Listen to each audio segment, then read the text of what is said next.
Hey guys, thanks for tuning in. This is Jen on Acre by the Creek.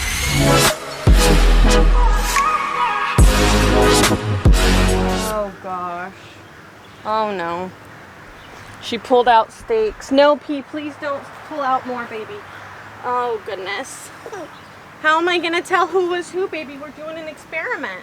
Today is finally the day that I get to get my garden planted. My mother-in-law's here, she's taking care of the baby, so I just get to go to town and have a nice day outside. If there's one thing I know about you, it's that you like gardening and gardening tips, so go ahead and click that subscribe button. That way you don't miss a thing that we're doing on our Acre by the Creek. While you're at it, you might as well give the video a thumbs up. Alright guys, my husband went through yesterday and tilled this up for me, so I just went through and I got up some of the weeds. There are still a lot of weeds on. Basically in 2018, we had travel plans and knew we weren't going to be home, and then I was pregnant, so we didn't do a garden that year.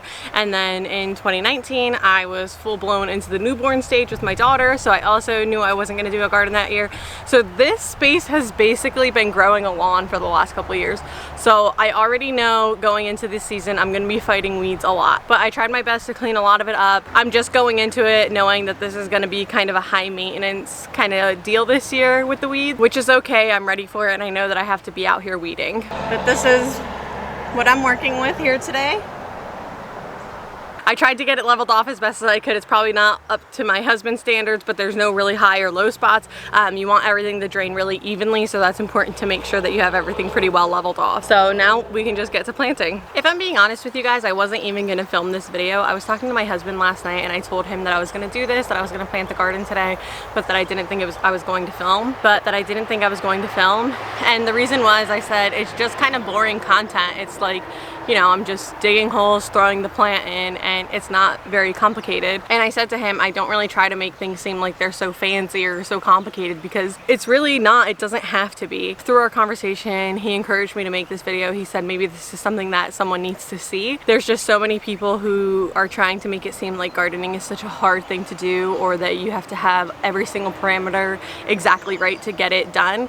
And the truth is, I haven't found that to be true yet. So if you're expecting a really fancy gardening video here today, you're not going to get that. It's just me throwing my plants in the ground, maybe giving them a little bit of fertilizer, and that's about it. So part of my succession planting plan is to sow seeds next to my plants that I've already started. So I'm going to head down to the basement and get some of those seeds. I'm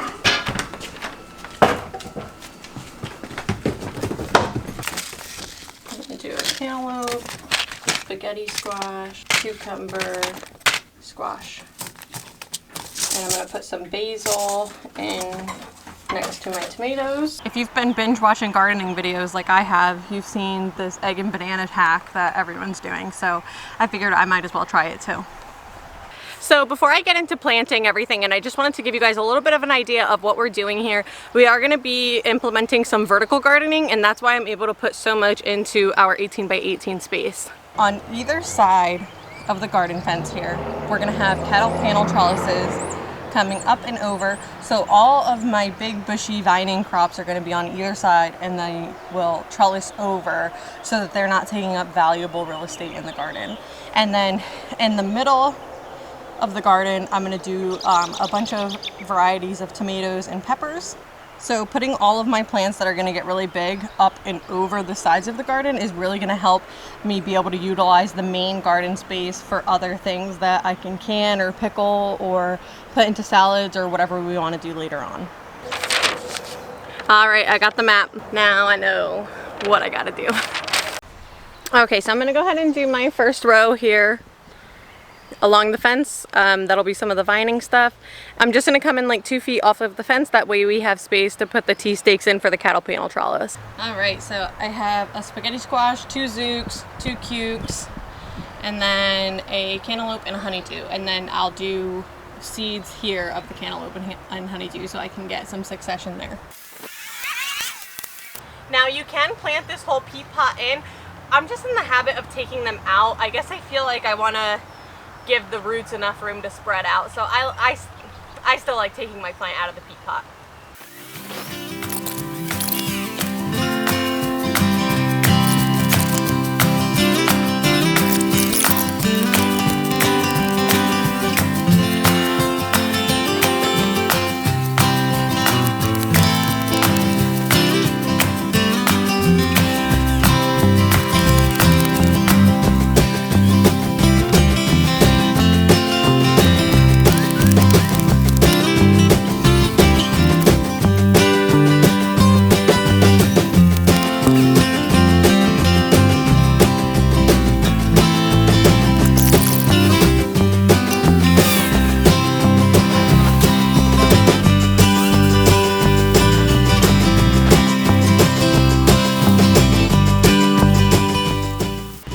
I'm gonna have 2 rows of tomatoes here.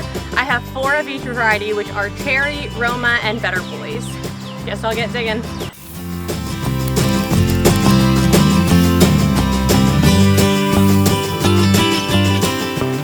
I am digging my tomato holes quite a bit deeper than the first row, and the reason is your tomato stalk will put out roots, so the deeper you bury it, kind of the better.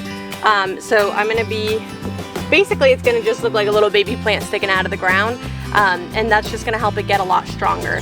And then, like I said, I am experimenting with the banana and egg fertilization this year. So my idea is I'm gonna do, like I said, I have 4 of each variety of tomato plant. So I'm gonna do 1 with just an egg, 1 with an egg and a banana, and then the other ones with just your regular fertilizer. So then I'll be able to see, does the egg make a big difference? Does the egg with the banana or the fertilizer? And then we can kind of get an idea of what we'll be doing for next year. So the thing with these eggs is you just want to crack it open, and then you put the broken egg into the hole, and then same thing with your banana. You just open it up a bit and throw that into your hole. And the idea is that as that breaks down, it helps to fertilize your plant.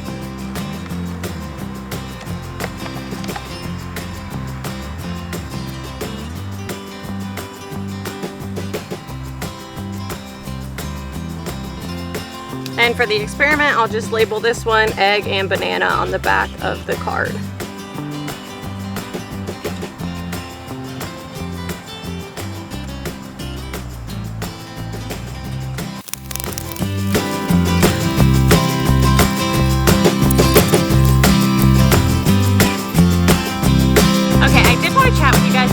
About planting your peppers. There's a big misconception about planting peppers that if you put like a jalapeno next to a sweet pepper, that your sweet pepper will be hot, and that's just not true for the plant's fruit this year. So basically how this misconception got started is that people would plant the 2 varieties next to each other and then save the seeds from that fruit that was produced that year and then plant it next year. That next crop, that next generation, if you will, of plants are the ones that end up being hot because heat overrides sweet. But when you plant the 2 plants next to each other this year, that's not going to happen. I'll compare this to genetics in humans, and basically if I had blue eyes and my husband had brown eyes and we conceived a child together and brown eyes is the more dominant gene, that doesn't mean that now that me and my husband mated, I'm gonna have brown eyes. My eyes are going to stay blue, and then our child is more likely to have brown eyes because that gene is more dominant and because we've mated together. It's the same thing in your plants. Your jalapeno is still gonna be a jalapeno, or your sweet pepper is still going to be a sweet pepper even though you planted it next to a jalapeno, because you cannot change what this already is. It's just the offspring of what's to come that will be different. So just wanted to clear that up. That's a really big misconception that a lot of people don't understand, and all of us gardeners are trying to clear the air on that one. Now, with all that being said, I am going to be planting 2 pepper plants in the same hole. Peppers are okay with having a friend in their hole, so I'm gonna do like 2 jalapenos, 2 bells, etc., etc., and that way I have more plants, and then they don't mind being next to each other. So this is just another way for me to get more output out of my 18 by 18 garden. Oh gosh. Oh no. She pulled out stakes. No, P, please don't pull out more, baby. Oh goodness. How am I gonna tell who was who, baby? We're doing an experiment. So luckily I just did these and I should be able to remember. Because this one is a Roma. Give me this. I'm gonna give you a blank one. Come on, honey, give me this to mommy. Thank you. Okay. So this row is Romas. This row is Better Boys.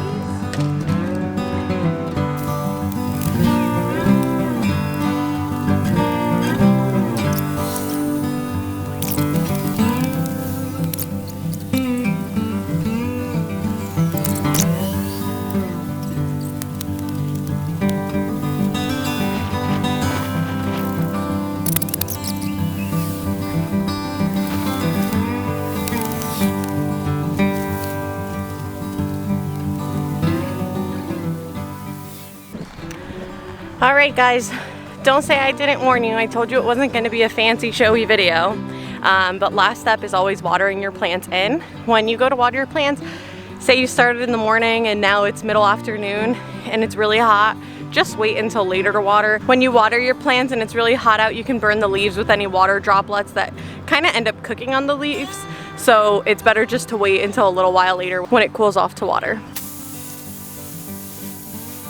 I did want to mention that when you're making your planting holes, a general rule of thumb is to make it twice as big as your plant of the root system there.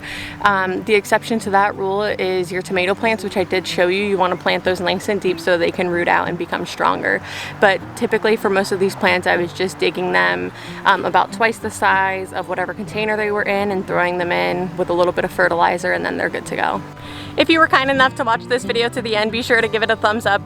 If you like what we're doing here on our Acre by the Creek, don't forget to subscribe, and we'll see you on Tuesday with a 2-minute gardening tip and on Friday with another video. Thanks so much for watching. I'll see you guys next time.